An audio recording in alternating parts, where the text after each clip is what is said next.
Tell me a little bit about the top three guys who've lost billions. Yeah, it's been a really rough ride. I mean, the biggest loser so far this year is Leonid Mikkelsen. I mean, these are not sexy industries. This is a guy who's made his fortune out of the fertilizer business. Okay, he's the CEO of Novatech. Yes, exactly. Okay.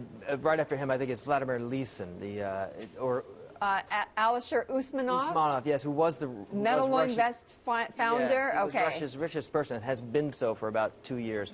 He also owns a big piece of Megaphone, which is Russia's second largest mobile phone company. Okay. So between the collapse of the metal industry that we've seen and the collapse in the stock market of Megaphone's price, he's fallen off his perch as the richest Russian. And Vladimir Leeson, as you mentioned, Novolipetsk Steel chairman, the chairman of that company. Yeah, steel company, obviously. Yeah. Yes. Now, his big benefit here is it's cash, basically. I mean, steel isn't in the best position now, though it's doing okay.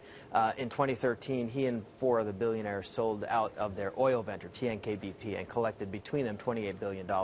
After collecting $19 billion in dividends. So this is a guy who's basically sitting on about $7 billion in cash. Right. Parked offshore, naturally. Right. And, you know, he is meeting, by the way, Putin is going to be meeting with some of Russia's most important business people tomorrow. So I imagine these guys will be in the same room with him.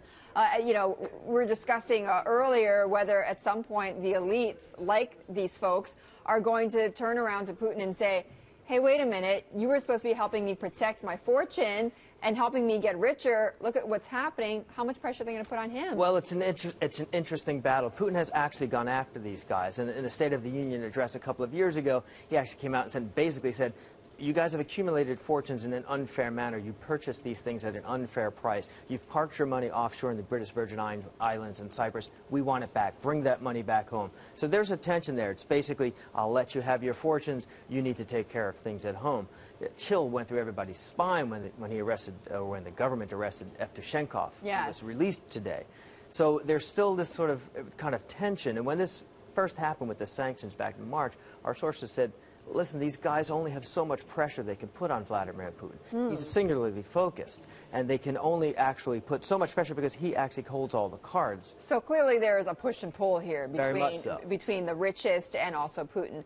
Speaking about some of the richest, I mean, I know Mikhail Prokhorov is one of the top 10 richest billionaires in Russia, but he also owns the Brooklyn Nets here, and that actually... the NBA has actually helped him protect some of this wealth, right? Well, we've seen what's happened with NBA team prices. So yeah. we bought in a couple of years ago. They internally value the team and the arena at about $3 billion, close to $3 billion, 2.8.